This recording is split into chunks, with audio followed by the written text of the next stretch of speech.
Yes, good evening, all of you.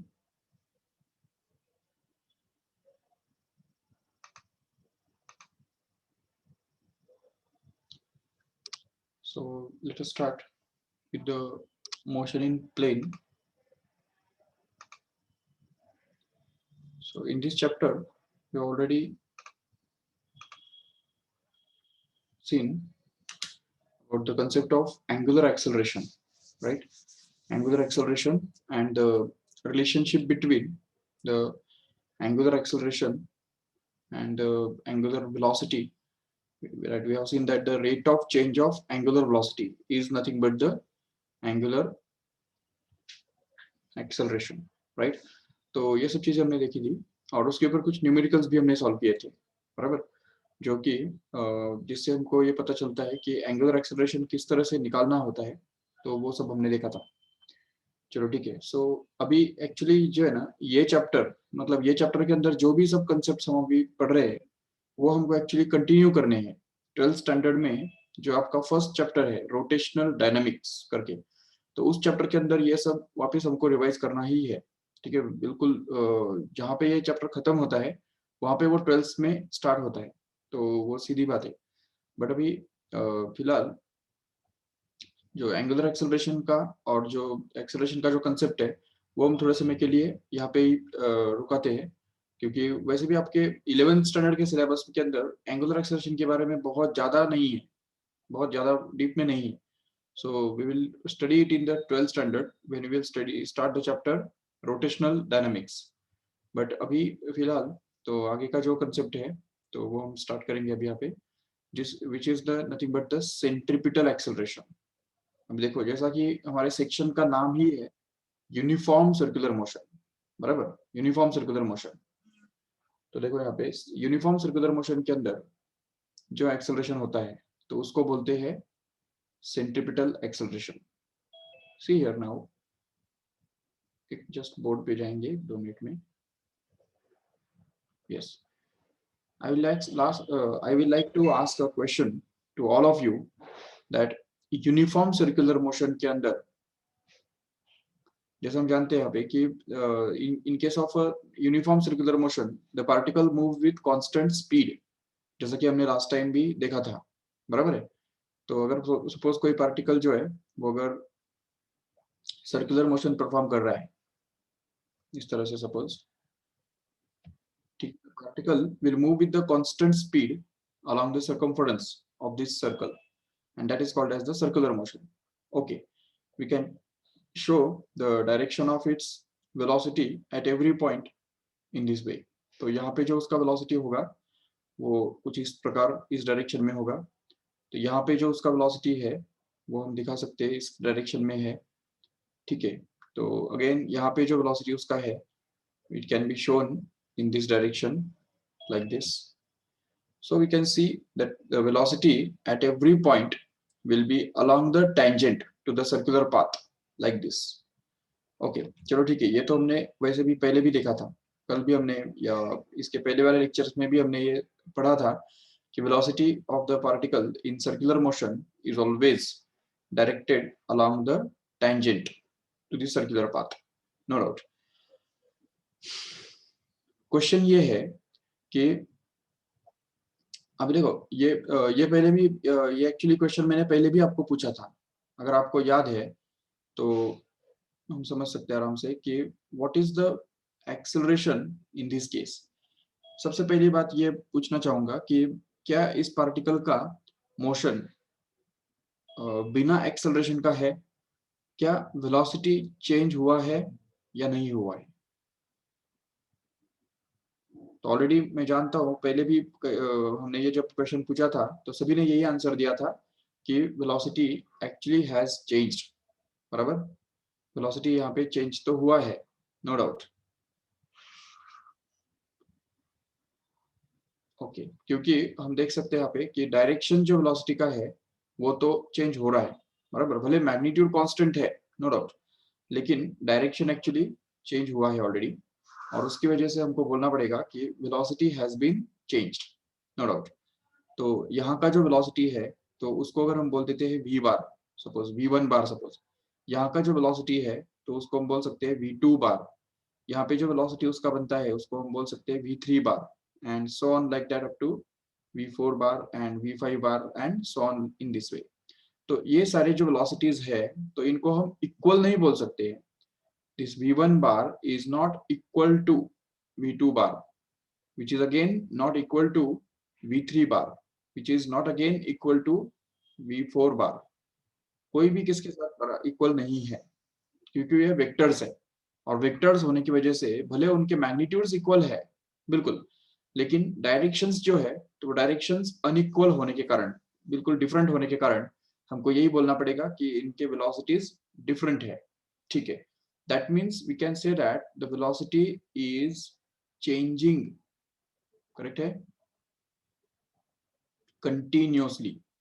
तो हर एक पॉइंट पे ये वेलोसिटी जो है उसका चेंज हो रहा है, ये हम बोल सकते हैं जरूर। यस, कंटिन्यूअसली ये वेलोसिटी चेंज हो रहा है, करेक्ट है। तो अभी ये सवाल पैदा होता है कि अगर वेलोसिटी चेंज हो रहा है, कंटिन्यूअसली चेंज हो रहा है, हर इंस्टेंट पे अलग है, देखो यहाँ पे वेलोसिटी कुछ और ही है, थोड़ा आगे निकल जाओ तो वेलोसिटी का डायरेक्शन ही बदल जाएगा, थोड़ा और आगे निकल जाओ तो वेलोसिटी का डायरेक्शन फिर से बदल जाएगा। किसी भी दो पॉइंट्स पे वेलोसिटी का जो डायरेक्शन है वो सेम कभी नहीं हो सकता है, कितने भी नजदीक वो पॉइंट्स हो, doesn't matter, but the direction of velocity can never be same for any two points in the motion. Remember, that's why we can see clearly that the velocity is continuously changing. That is the basic difference between the uniform motion and uniform circular motion. देखो ठीक से, हमने last time मतलब motion in plane के अंदर सबसे starting में तीन टाइप के मोशन डिफाइन किए थे, याद होगा आपको। यूनिफॉर्म मोशन, ठीक है, यूनिफॉर्म मोशन, और दूसरी तरफ हमने इसको बोला था non uniform motion. Actually non uniform motion के भी अंदर हमने यूनिफॉर्मली एक्सेलरेटेड मोशन और नॉन यूनिफॉर्मली एक्सेलरेटेड मोशन ऐसे बोला था। तो यूनिफॉर्म मोशन के बारे में हमने बोला था कि whenever the particle goes on moving in a straight line in a with a constant velocity, तो whenever the particle performs constant velocity, अगर constant velocity के साथ अगर वो particle आगे बढ़ता जाता है तो उसको हम बोल सकते हैं its motion is uniform। okay, but uniform circular motion, देखो ठीक से, यूनिफॉर्म सर्कुलर मोशन के अंदर क्या होता है, पार्टिकल जो है वो कांस्टेंट स्पीड के साथ तो मूव हो रहा है, no doubt speed is constant, बिल्कुल, बट स्पीड कांस्टेंट होते हुए भी वेलोसिटी कांस्टेंट नहीं है। Velocity is not a constant, because we can say velocity is a vector quantity, correct है। वेलोसिटी ये वेक्टर क्वांटिटी है, और वेक्टर क्वांटिटी होने के कारण हम देख सकते हैं कि उसका डायरेक्शन भी अगर बदल गया तो भी हमको बोलना पड़ेगा वेलोसिटी बदल गया। और इसीलिए वेलोसिटी जो है उसको हम कांस्टेंट नहीं बोल सकते, क्योंकि वो वेक्टर क्वांटिटी है। स्पीड को बोल सकते हैं constant, no doubt, but velocity cannot be said to be the constant, remember, and that's why we have to say that velocity goes on changing continuously at every point in direction at least.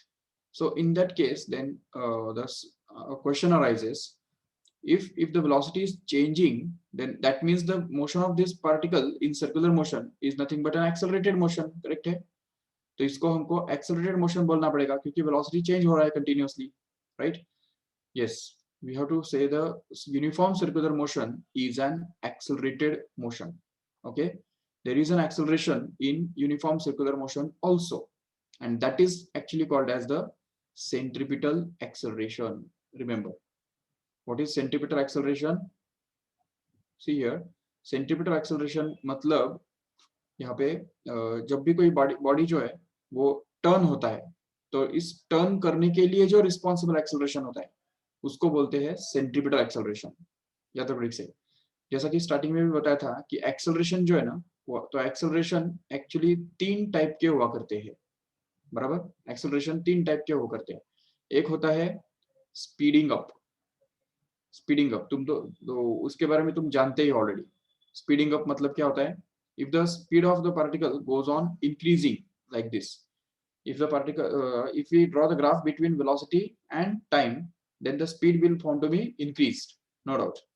दूसरा होता है slowing down, देखो ठीक से, slowing down, मतलब ही अगर कोई body है या कोई व्हीकल है सपोज, और उसका जो स्पीड है वो बहुत हाई स्पीड से मूव हो रहा था, लेकिन जैसे हमने उसको ब्रेक अप्लाई किया, तो ब्रेक अप्लाई करना ये क्या हो गया, एक तरह से रिटार्डेशन हो गया, और वो भी एक तरह से एक्सेलरेशन ही है, but it is negative acceleration, and that's why if we draw the graph between velocity and time, it will be observe to be decline like this.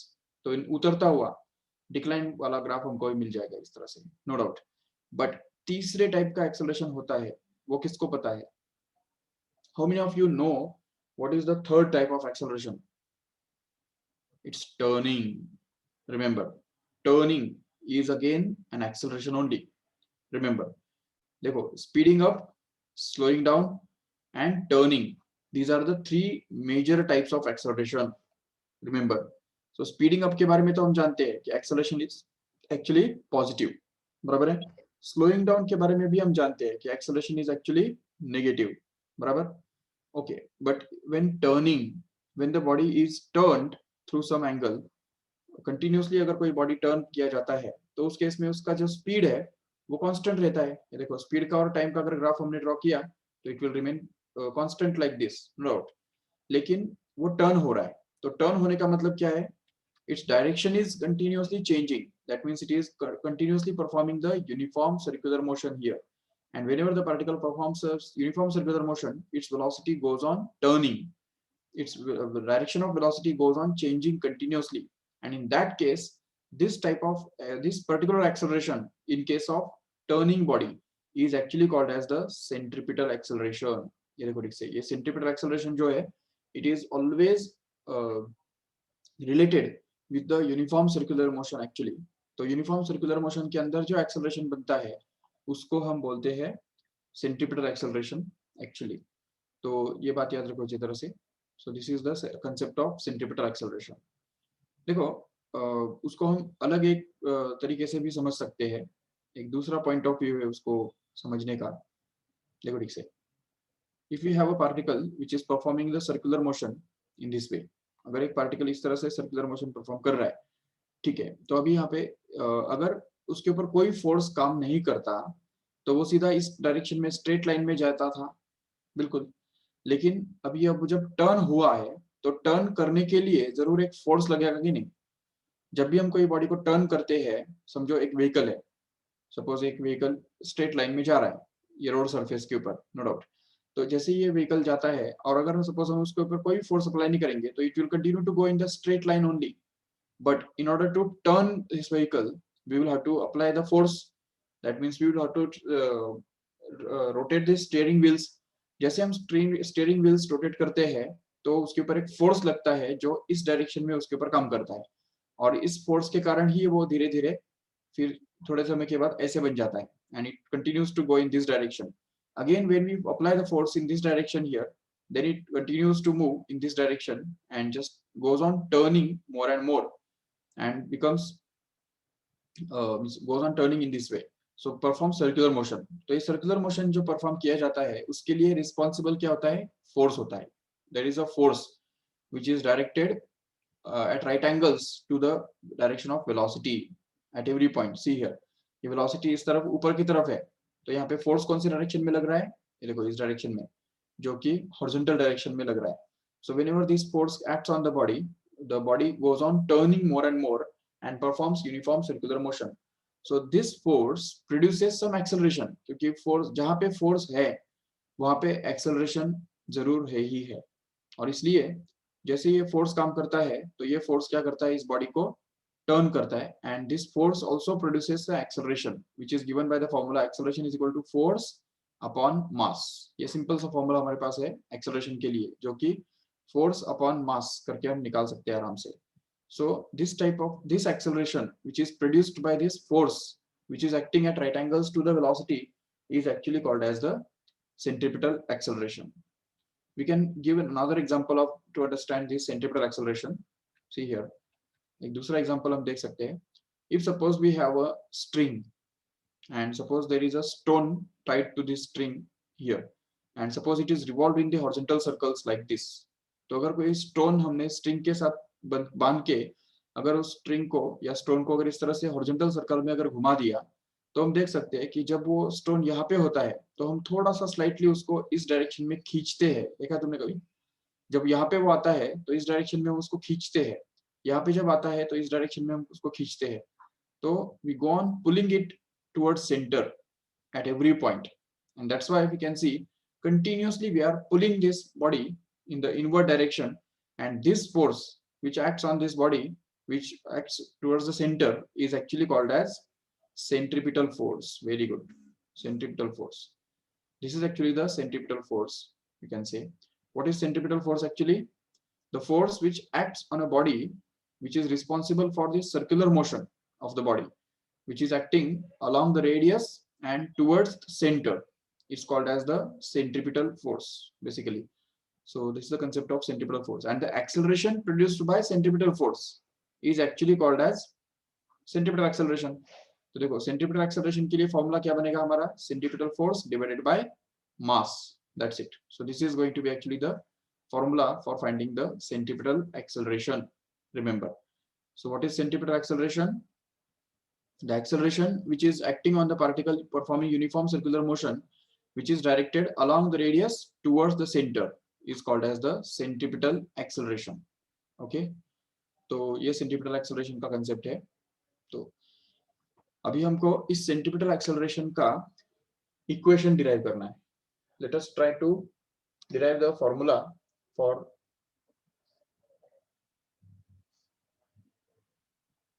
centripetal force, centripetal acceleration. Okay, so let us consider the setup for it. तो देखो ठीक से, सबसे पहले हमको एक particle imagine करना है जो सर्कुलर मोशन परफॉर्म कर रहा है along the circumference of a circle with center O and radius R. Okay, तो R रेडियस वाले पार्टिकल के ऊपर हम यहाँ पे सर्कुलर मोशन परफॉर्म कर रहा हुआ एज्यूम करेंगे. Suppose that the particle has a velocity v at this point here. एक पर्टिकुलर पॉइंट पे उस पार्टिकल का जो वेलोसिटी है वो बिल्कुल ऊपर के डायरेक्शन में होगा. तो इस वेलोसिटी को हम कुछ नाम दे देंगे चाहिए तो. देखो ठीक से, let us give the name v bar to this velocity. Okay, तो ये बन गया velocity v bar. Yes, and the point here is named as a. Okay, इस पॉइंट को हम a नाम देके रखेंगे. चलो ठीक है, और यहाँ पे रेडियस भी हम ड्रॉ करेंगे चाहिए तो. देखो ठीक से, the radius of the particle at this point A is drawn like this.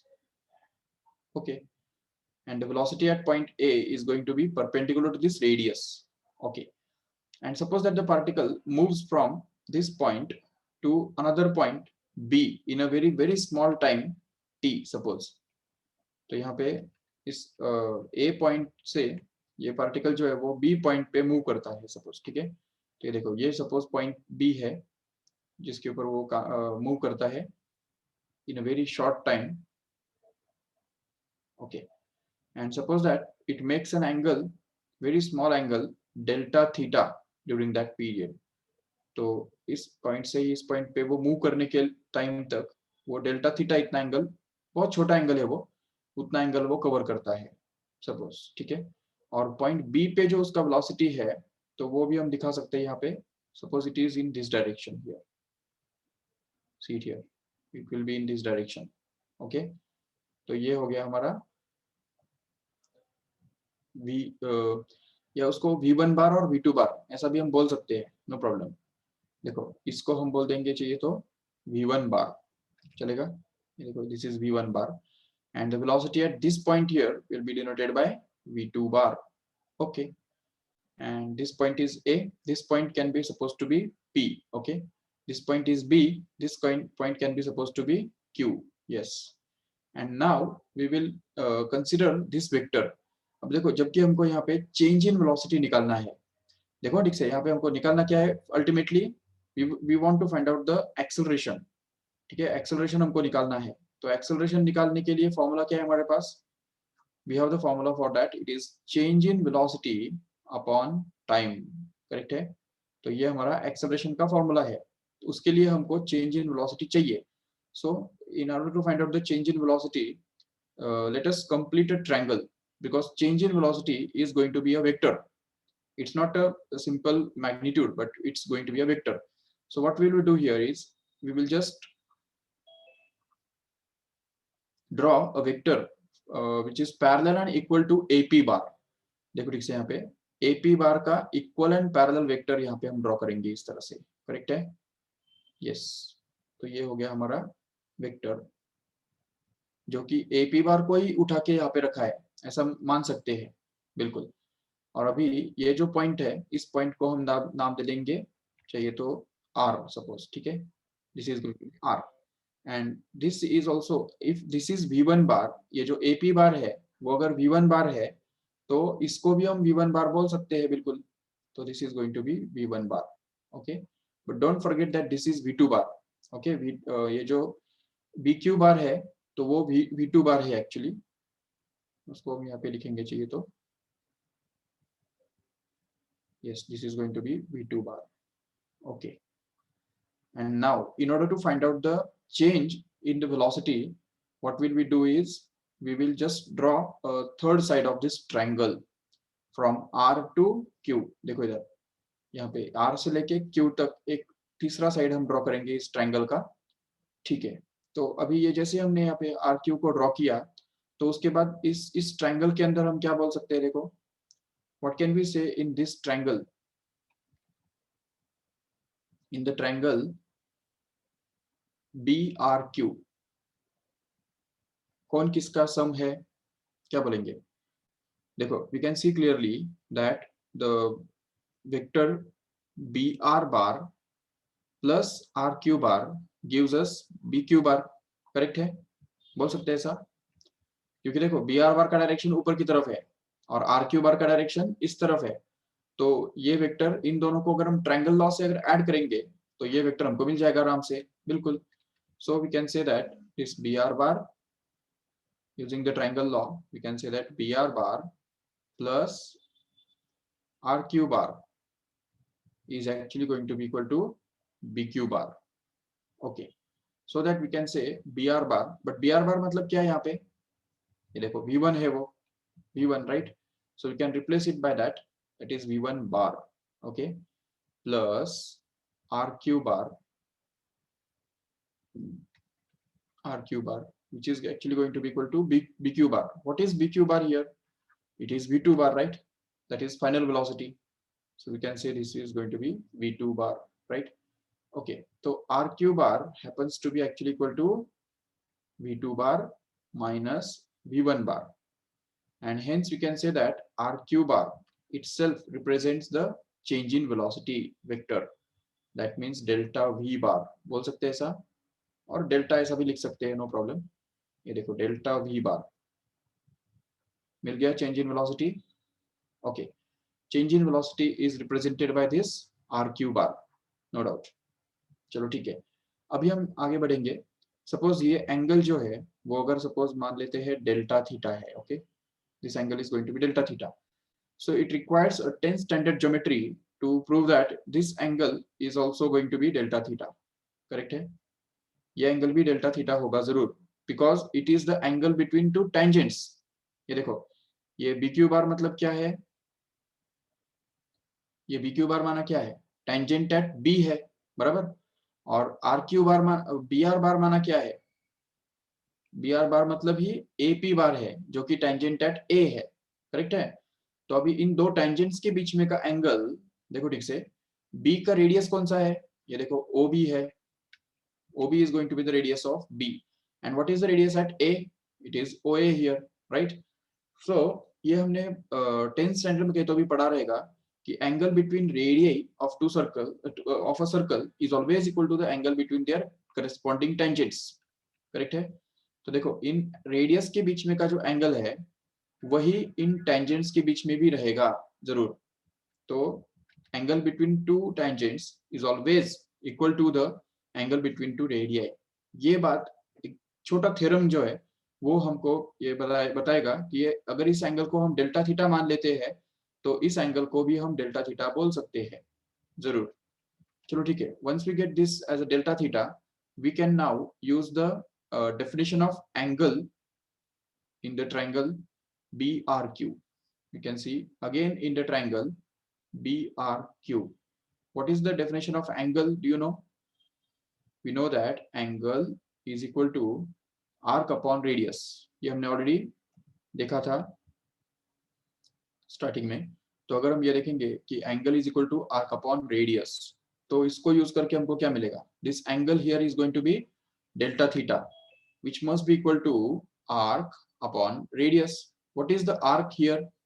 ये देखो arc मतलब क्या है यहाँ पे? ये जो है RQ ही तो arc है यहाँ पे, तो इसको हम लिख देंगे RQ, चलेगा. And what is the radius here? If we draw a circle with B as a center and BR as a radius, तो हमको इस टाइप का एक ऐसा सर्कल मिलेगा. देखो, और इस सर्कल का ये RQ बहुत छोटा पार्ट होगा जो कि उसका आर्क कहलाएगा. समझा ठीक से? ये RQ यहाँ पे आर्क बनने जा रहा है, तो उस सर्कल का रेडियस क्या होगा?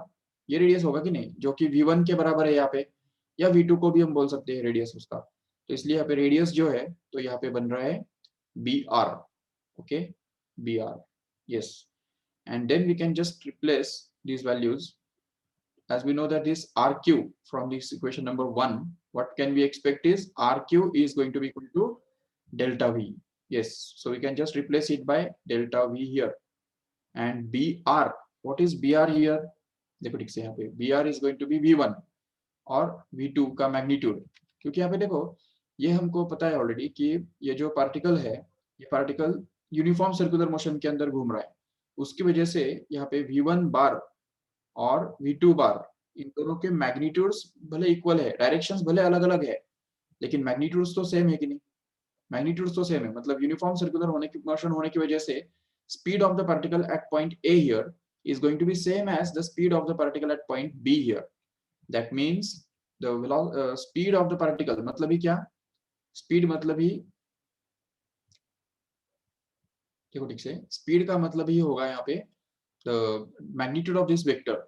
ये देखो V1 बार का जो मैग्नीट्यूड है, इस वेक्टर का मैग्नीट्यूड, और इस V2 बार के वेक्टर का मैग्नीट्यूड, ये दोनों के मैग्नीट्यूड सेम होंगे. मतलब length of this vector AP bar is going to be same as the length of this vector BQ bar, and since their lengths are same, we can say that the magnitudes of the velocity is going to be the same. So therefore we can say that mod of V1 bar is going to be equal to the mod of V2 bar. अभी जब mod of V1 bar और mod of V2 bar दोनों है ही equal, तो उन दोनों को हमको V1 V2 बोलने की जरूरत ही नहीं है, तो उसको हम डायरेक्ट V बोल सकते हैं, नो प्रॉब्लम. सो जहां तक मैग्नीट्यूड का सवाल है, तो उस तब तक हम वहां पे V बोल सकते हैं. Magnitude of the velocity can be supposed to be V, but when we talk about the velocity itself, the velocity includes magnitude as well as direction. So in that case we'll have to call them V1 bar and V2 bar separately. तो जहां तक velocity का सवाल है, V1 बार V2 बार अलग है, but जहां तक मैग्नीट्यूड का सवाल है, मतलब सिर्फ स्पीड हमको चाहिए, तो स्पीड के केस में V1 बार और V2 बार इन दोनों का मैग्नीट्यूड सेम ही है, तो उसको फिर हमको सिर्फ V बोलने से काम चल जाएगा. इसलिए यहाँ पे BR के बदले क्या डालना है हमको? ये देखो BR के ऊपर कोई बार है क्या यहाँ पे? नहीं. तो इसलिए यहाँ पे BR के बदले सब सिर्फ हमको उसका मैग्नीट्यूड रिप्लेस करना होगा, जो कि सिंपली V है, जिससे ही हमको ये इक्वेशन मिलता है. देखो ये V को अगर हम उस तरफ अगर भेज देंगे तो क्या होगा बताओ? V को उस तरफ भेज दो तो डेल्टा V का वैल्यू हमको मिलेगा, delta V is going to be equal to V into delta theta. Correct है? This is actually the formula for delta V, that is the change in velocity. And now finally we have to find out the acceleration. Correct है? So we want to find out the expression for acceleration, which is nothing but change in time. अरे change in time कहाँ से आया? Change in velocity upon time. Okay, so acceleration is nothing but the change in velocity upon time. So we can say this acceleration A bar will actually be equal to limit as delta t tends to 0, as we have seen last time, of this delta V upon delta t is going to be the acceleration. Correct है? In magnitude as well as in direction. But if we consider the magnitude only, in magnitudes only, तो magnitude में अगर हमको देखना है तो यहाँ पे बार बार इधर भी नहीं आएगा. You can just remove this bar and simply get this as A is equal to limit as delta t tends to 0 of delta V upon delta t. Correct है? Yes. So this will be the formula for acceleration, no doubt. But here acceleration निकालने के लिए हमको क्या करना होगा, देखो ठीक से यहाँ पे, yes, as this limit delta t tends to 0 of delta v. अब ये delta v का वैल्यू हमको यहाँ पे पता है already, how much it is? It is going to be v into delta theta, right? So we can just replace it by that and take it as v into delta theta upon delta t, correct है? And now if we take this v constant out, यहाँ पे v constant है वैसे भी, तो इसको हम बाहर ले सकते हैं. So if we take it out, then what we are left inside is limit as delta t tends to 0 of delta theta upon delta t, correct है? And as we already know that delta theta upon delta t का जो limit होता है, as delta t tends to 0, क्या होता है? Omega होता है. That is the angular velocity we know. So therefore we get this as a is equal to v into omega. So this is actually going to be the formula for centripetal acceleration in case of circular motion, uniform circular motion. Yes, if you have any doubt in this, then just raise your hand or just copy this down fast.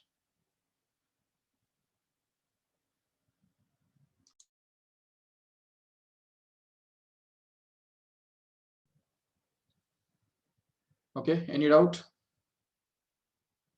देखो क्या क्या किया हमने starting से, check करो एक बार ठीक से. We have seen in the start a particle to be performing a uniform circular motion along the circumference of this circle of radius r.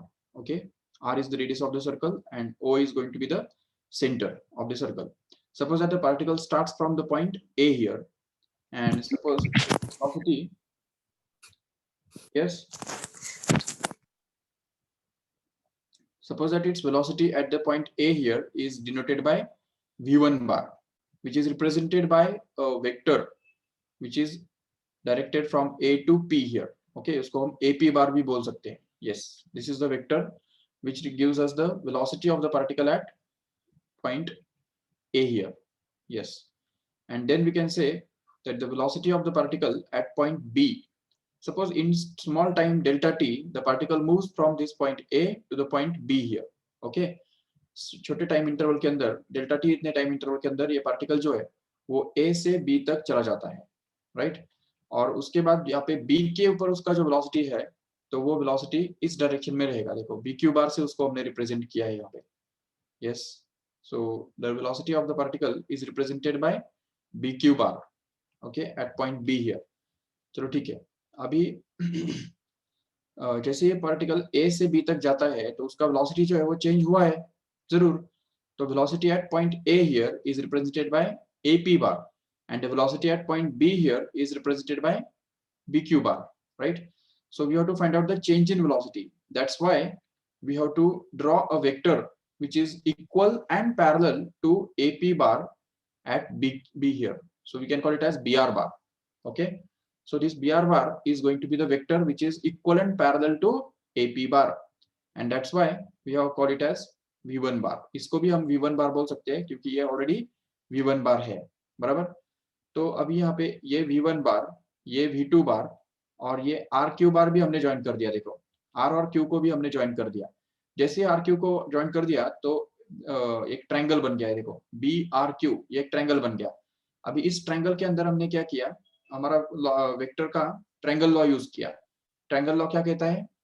It tells us simply that the vectors, if the two vectors are represented by the two sides of a triangle taken in this order, then their resultant can be represented by the third side of the triangle. ठीक है. सो अब यहाँ पे हमने क्या किया है, देखो BR बार ये पहला वेक्टर प्लस RQ बार ये दूसरा vector gives us BQ bar as a resultant vector. Okay, तो इसलिए यहाँ पे हमने ये BQ बार BR बार प्लस RQ बार इसको BQ बार लिख दिया. ठीक है. उसके बाद फिर हमने क्या किया, देखो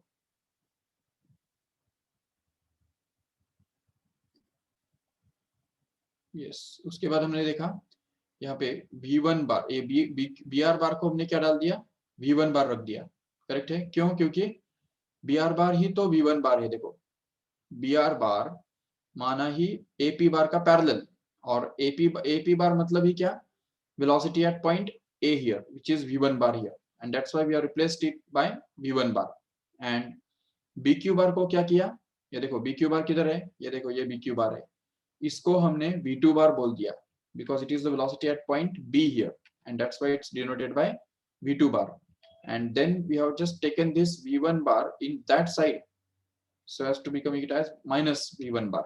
तो इस तरह से हमको ये RQ bar का जो वैल्यू है वो मिला V2 bar minus V1 bar. And here V2 bar minus V1 bar मतलब ही क्या? Final velocity minus initial velocity, which stands for change in velocity. And change in velocity, we know that it is always represented by delta V bar, correct है?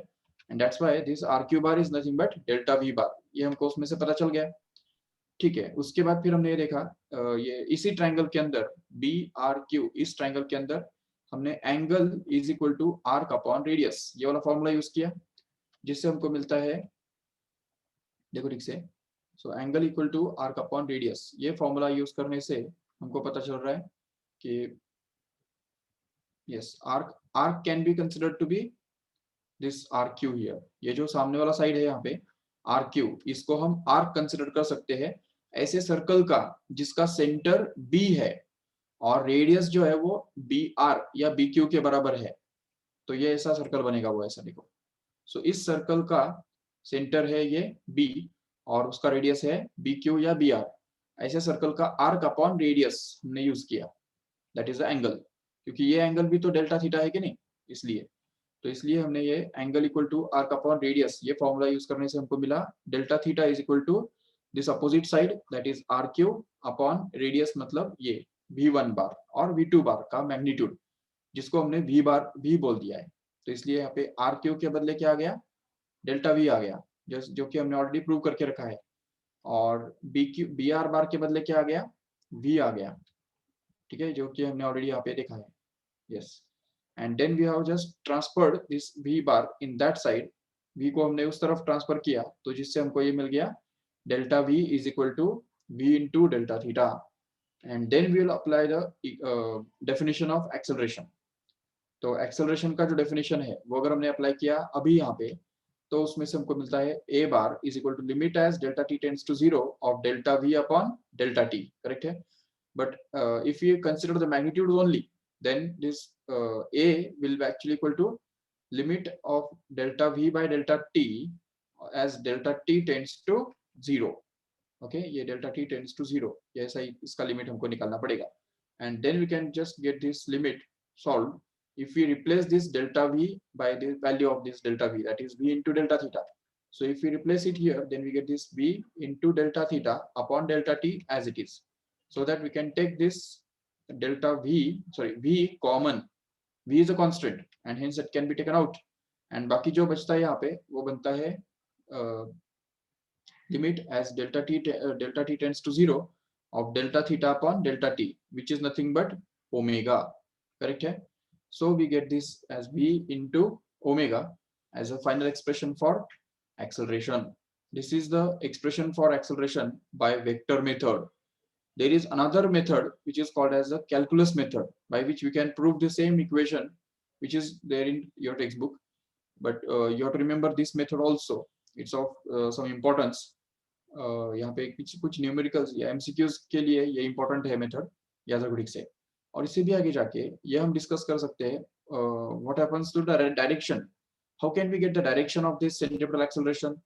तो देखो यहाँ पे ये जो equation है कि नहीं हमारे पास, a bar is equal to limit as delta t tends to 0 of delta v bar upon delta t, correct है। तो जो डेल्टा v बार का डायरेक्शन होगा वही a बार का भी डायरेक्शन होगा, मतलब एक्सेलरेशन का जो डायरेक्शन है वो डेल्टा v के डायरेक्शन के पैरेलल होगा, और डेल्टा v मतलब ही क्या है? आर क्यू बार है, देखो इधर, इसका मतलब एक्सेलरेशन का direction actually R Q bar को पैरेलल होगा, but when this delta theta will go on shrinking to 0 and it will become more and more small, what happens is this RQ bar becomes more and more parallel to this AO bar, and that's why we can say that this acceleration is directed along the radius towards the center. at point A here. So even at point B, we can prove that it will be along the radius and towards the center at every point. So the direction of this centripetal acceleration is always directed along the radius and towards the center. Okay. This is the direction of this centripetal acceleration. Remember, and this is the formula. Okay, ये formula जो है वो हम और दो forms में लिख सकते हैं आराम से, क्योंकि देखो A is equal to V into omega हमारे पास है बिल्कुल। तो ऑलरेडी हमने V equal to R omega prove करके रखा है, याद है, V is equal to R omega. तो अगर ये बात हम यूज करेंगे यहाँ पे, तो इस V को हम आर ओमेगा से रिप्लेस कर सकेंगे। तो V के बदले अगर हम डाल देंगे उसका वैल्यू आर ओमेगा, और बाहर ऑलरेडी ओमेगा है, तो A का एक फॉर्मूला हमको मिल जाता है are omega square.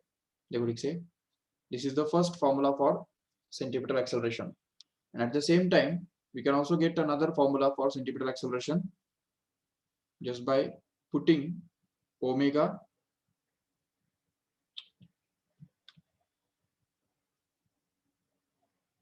just by putting omega as v by r, क्योंकि अगर v equal to r omega है तो omega is equal to v by r, ऐसा भी तो हम बोल सकते हैं कि नहीं।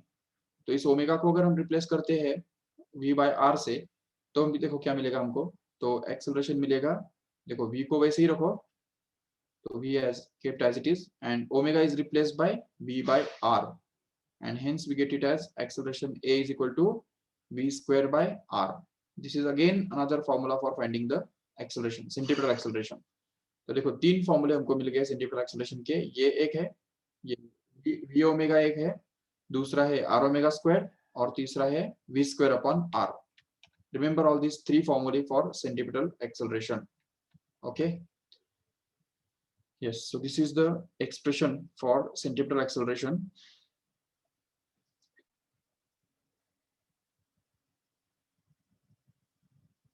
Okay, take the screenshot fast.